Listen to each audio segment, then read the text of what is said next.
Hello, Victoria. Hi, Michael. And we are back, and it is springtime in the Pacific Northwest. You might not be able to tell by the little bit of gray sky we have outside, but yesterday was absolutely glorious. Prior to coming into the therapy room, Victoria and I got out for a bike ride to go down the Burke Gilman, and we saw lots of people out doing the same thing. So spring is coming, even though it's a little different here than what I'm used to. I keep telling Michael, April showers bring May showers. That's what we say in Seattle. Yeah. And you just cannot count on nice weather, really, ever. But usually July and August are pretty sunny. Well, it's a good thing you can't overdose on vitamin D, because I'm taking it by the handful just to get through this. So it's been, an adjustment, but, overall, seeing the flowers out blooming and all the green in the trees and families out by the water, does help bring a smile to my face. Yeah, and you had a picture of a pheasant the other day. I mean, that was a pretty exciting moment for you. Yeah, until one of our friends said, and they're delicious. So I wasn't prepared for that, but, springtime around here is beautiful, all the blooming flowers, and then your garden is starting to wake back up after its long sleep. So it's really cool to watch the different things show up that I forgot were there. So today we are talking about neglect. It's one of the big three that causes people to disconnect from their true selves and also lose connection from other people. I think most people, when they think of child abuse, think of, physical violence or sexual abuse, but there's a less awareness about the trauma of being neglected in a home. And I think a lot of people have a hard time identifying it. And I know when I have people come in and I ask them whose lap did they crawl up in when they were a child and they were having a hard time, who did they sit by and get an arm around them. When my kids were young, we used to call it giving them the sandwich treatment. We'd have one kid in the middle and then two kids on either side. If they were two parents on either side, if they were having a hard time. So I worked very hard to be emotionally present with my children. But when I ask people, whose lap did you sit in or who did you go to comfort, quite often people will tell me, no one. There wasn't anyone in their life or extended family that they really felt safe with. And when someone has that level of disconnection with the people around them, they are ripe for some type of addictive behavior because it's so dang painful.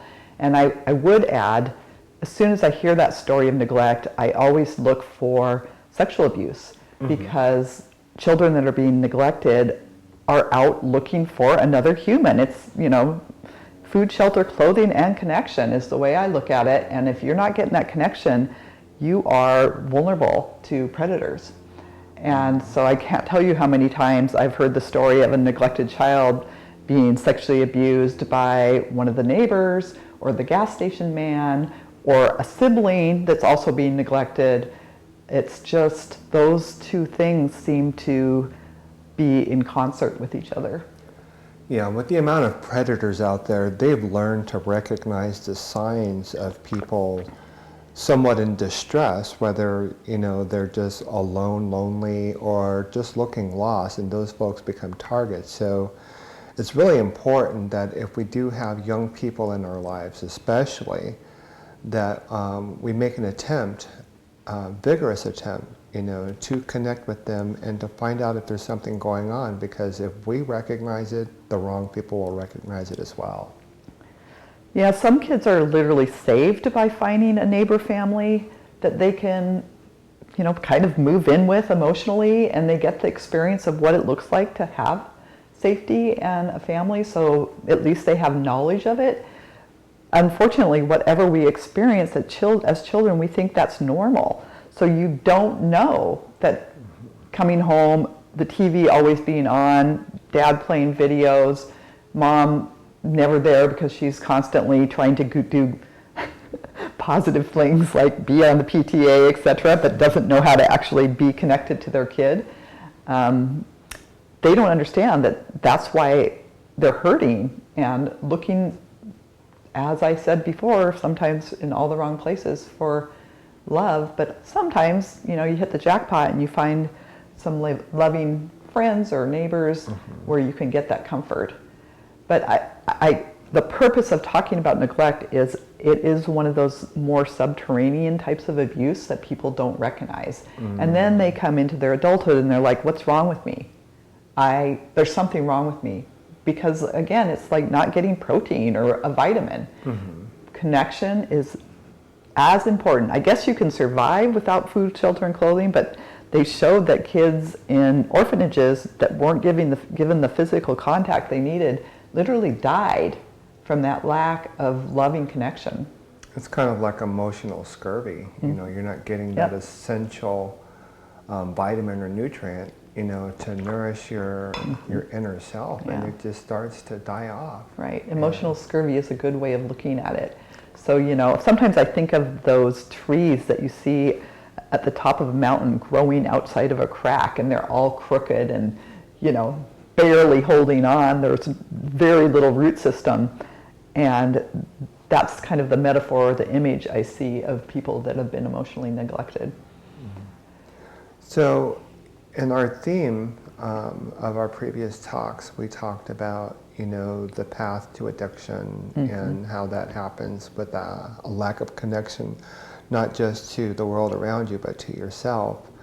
When we're looking to give information and to help people describe what that looks like, what are the signs that, other than addiction, that folks are grappling to find some type of connection in their lives? I think, unfortunately, a lot of people feel numb or depressed or chronically anxious. Those are all symptoms of not having enough connection. And unfortunately, I think that we have to take apart the myth of a happy childhood.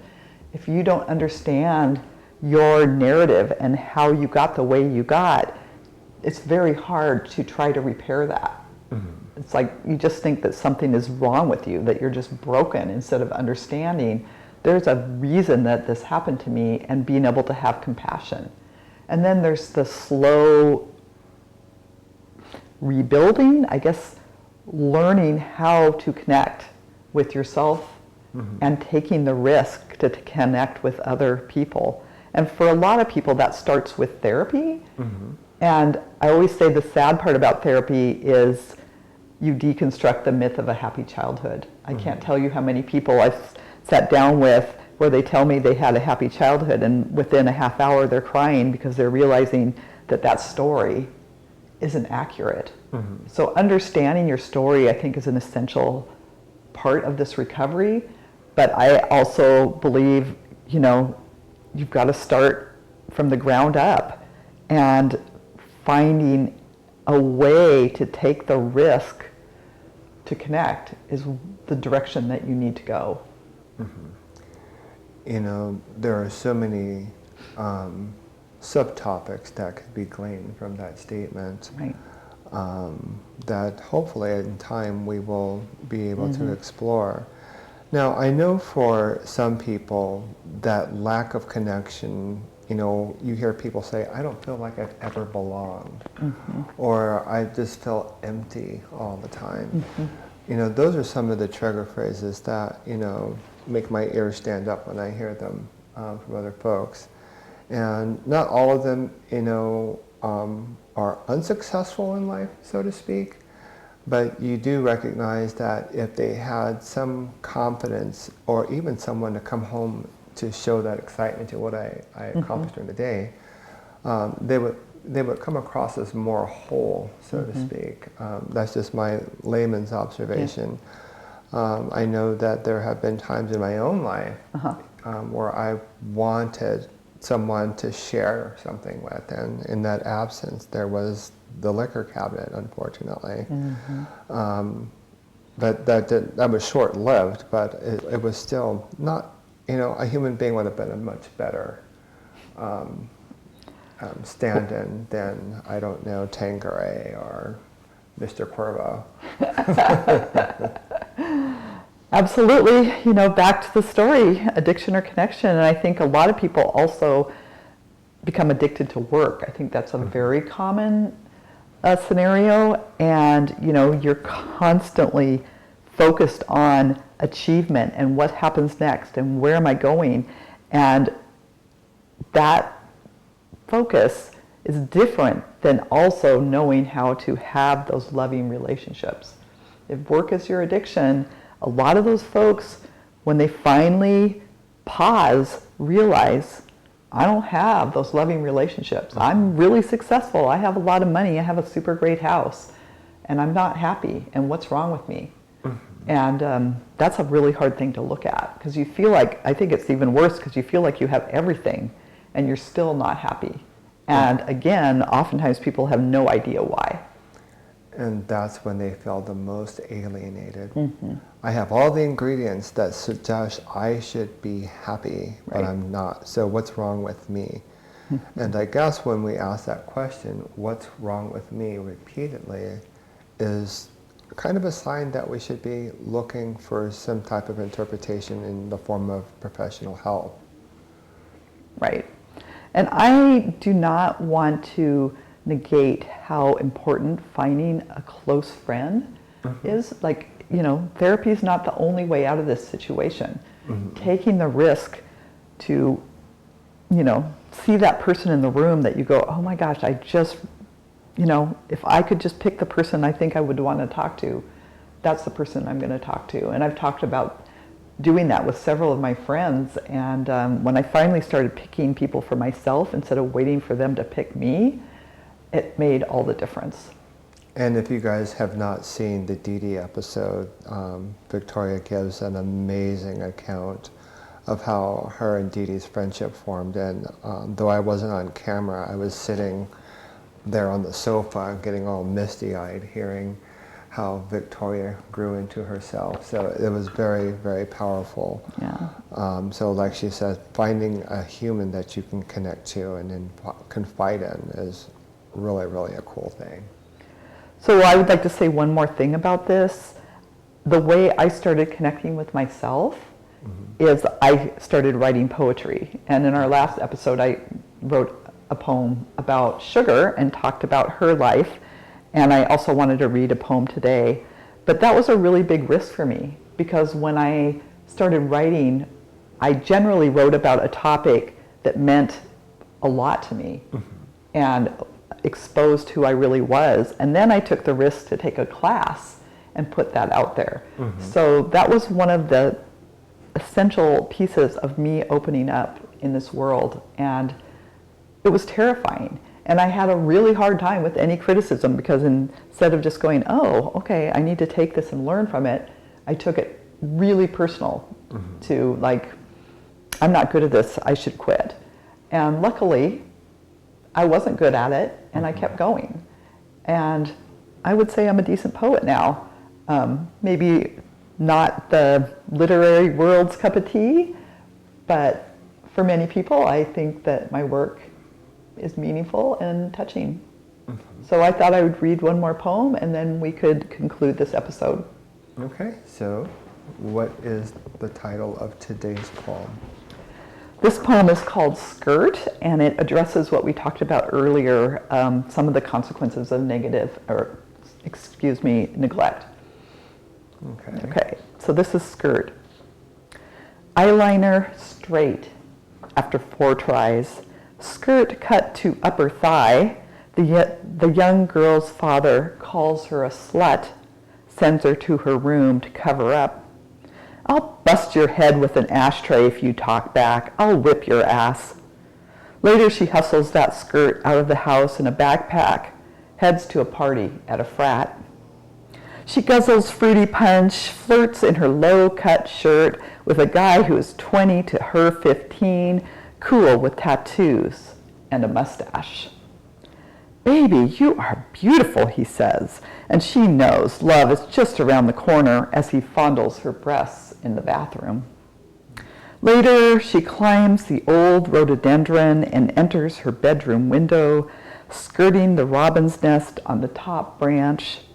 She remembers the hatchlings who whose beaks had spread wide, ready to devour whatever is offered. The angst of the teenage years. Well, I think that isn't actually what I was writing about. Well, no, I just know that I had a stepsister that was told not to wear a particular outfit, and she was determined to, and I knew she snuck it out the house, and I had an angsty stepsister. Well, what I would say is this woman was looking for connection, but she didn't know what that meant. So she thought connection was attention and sexual attention. So she went towards something that wasn't going to fulfill what she needed, and more than likely this fraternity guy just saw her as a sexual object. And so she's working really hard to have that connection, but she's not actually getting it. It's not going to work. And that's the difficulty for a young woman or anyone who has not felt the essential experience of connection. They just look for it in the eyes of other people. Oh. They're not getting it in their heart. So that was the point of that poem. Not about an angsty teen, but a neglected teen that is looking for connection. For the record, I often go off track when interpreting her poem, so this is not a first. So that wraps this episode up. Thank you, Michael. Thank you, Victoria, and thank all of you who have tuned in to continue to support our efforts here to bring you content that we hope will benefit your lives. Until next time, thank you.